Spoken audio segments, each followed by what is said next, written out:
everyone, and welcome to a brand new episode of All About a Fursuiter, the series where we interview furries. Get to know a little bit more about the furry fandom, one furry at a time. Yes, yes, yes! So we are now in the month of October. Yes, October. Month of October, yes.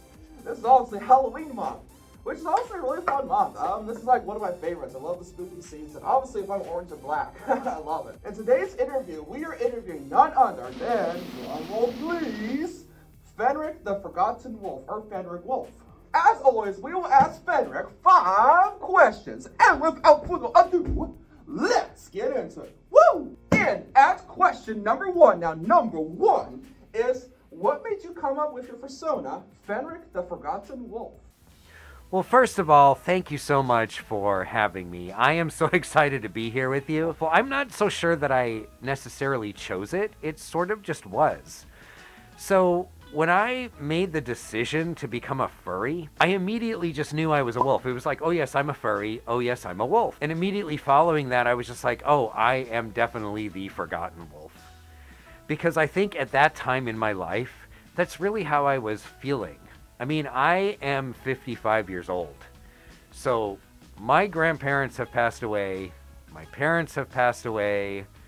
Any family that was living near me had moved away. My friends had all moved away. I've been a very lone wolf for a very long time. So I was feeling a little bit forgotten just by kind of life in general at that point. And so that all came immediately. Now the Fenric part took a little bit of work, but the like, oh, I'm a furry, oh, I'm a wolf, I'm the Forgotten Wolf, that was immediate. From day one, I have been Forgotten Wolf. I first off really want to compliment you, Fenric. I think it's just really, really awesome that you found the fandom at 55. I think that is really awesome. It's actually one of the big reasons I wanted to interview you. And it's also, you're just a really awesome, positive person that you've brought to the fandom. And I think it's just really awesome. It proves that joining the fandom, it can be done at any age. I mean, it just proves you're honestly an inspiration, and I love it. And I think it's just really awesome. You're no longer that lone forgotten wolf, in my opinion. I think you're just an awesome, thriving wolf, and I love it. Yes, keep being you. Yes, yes. And at number 2, now question number 2 is, how has your experience been like being a furry content creator? Oh my god, oh my god, oh my god, oh my god, oh my god, it has been amazing. I mean, it's a lot of work. Not gonna lie there, right? I mean, being a furry YouTuber, I have had to learn a whole bunch of new skills. You know, I never did any video editing before starting my YouTube channel. But I feel like my first furry convention this year was kind of a milestone in my furry journey.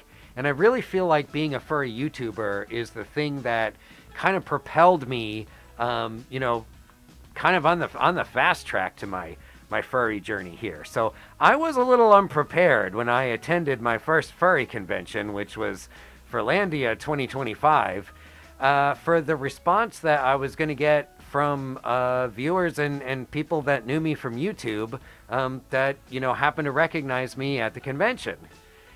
And that was awesome. I mean, I loved meeting all my viewers so much and giving hugs and taking pictures and hearing people's stories. It was absolutely amazing. I can definitely understand that. It's definitely been a journey for me as well, but honestly, it's been an amazing journey, and I'm glad it's been awesome for you as well. I love that. Yes, yes, yes. And at question number 3 now is, tell us how your experience has been like joining the furry fandom at the age of over 50. Oh, well, you know, the being over 50 thing, that is a little bit of a mixed bag, especially at the beginning, like when you first become a furry, because, you know, I was trying to tread very lightly at the beginning and didn't want to ruffle any feathers, didn't want to like make a bad first impression on anyone. So, you know, I was pretty reserved at first.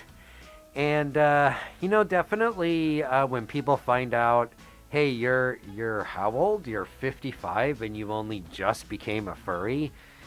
Yes, some people are a little bit suspicious of that and actually questioned, like, am I really a furry? But yeah, it's a little bit of a mixed bag. I mean, I would say most people don't care. At least definitely now that I've been on YouTube and people kind of know me, like, most people do not care how old I am underneath the fursuit head. I can definitely understand that feeling.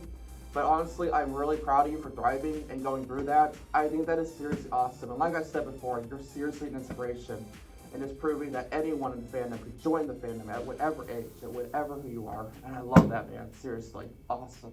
And at question number 4, now number 4 is, what is your favorite food? Okay, well, that is a simple question with a rather complicated answer. Because my favorite food is Indian food. The reason is I grew up in Great Britain. My father was British. Now, I moved to the U.S. Pretty much just before I was 7. But even as a small kid, I was really into Indian food because, you see, my mother and I lived in this small apartment in a little town in Sussex, and above a Indian takeaway restaurant. And so we ate curries and stuff like all the time. Now, I remember, I think my love of Indian food really got solidified the summer when I was 12. I was visiting my dad. We were in London, and like he had promised to take me to Veeraswamy's. Now, Veeraswamy's, if you don't know, is like the UK's, they bill themselves as the UK's oldest Indian restaurant. And, you know, at the time it was like a big deal. It was even then in the 80s, it was a big deal to go there. And so my dad had promised to take me there. For whatever reason, we didn't end up going to Veeraswamy's. We went to this other, like, more local Indian restaurant that was near where we were actually staying. And I think we ended up eating there like 4 or 5 times. And every time I would go in there, I would order something that was just like a little bit hotter until I was ordering like the hottest vindaloo they had on the menu. So that really solidified my love of hot Indian food. And to this day, a good vindaloo, chicken or prawn, is probably my favorite dish ever. You know, I had no idea that you grew up in England. That's actually really cool. I think that's also really cool that you love Indian food. I like Indian food. It's actually really good. I love a good curry every now and then. That's awesome. Yes, yes. And now, on to the fifth and final question now. And that is, what are some positive things that you would want to share about the furry fandom to the viewer at home? You know, since I became a furry, I have tried to define what being a furry really means to me. And I'm still not really able to do that because I'm still not quite sure. But I do know what it feels like. It feels like community. It feels like self-expression and creativity. It feels like inclusion.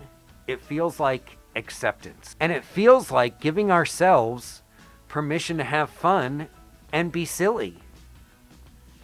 But most of all, to me, it feels like a big, warm hug. And I am just so happy to be here.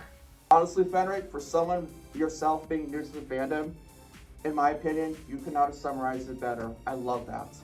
I want to give a big thanks to Fenric the Wolf for being in today's interview. Seriously, it was such an honor to have you on here, my dude. My dude, yes, yes. As always, I will leave all of Fenric's social media links in the description down below. So be sure to check them out for sure, yes. If you all enjoyed this video, give this a like, subscribe, turn on notifications. But as for always, and as for always, I bid y'all a good farewell. So, yeah, I mean, I would say it can be an emotional roller coaster. Some videos do well, some don't, and you kind of wonder why. But at the same time, you know, it's also a lot of work. You got to make that commitment to kind of keep putting videos out. But it is I have found it to be extremely rewarding at the end of the day.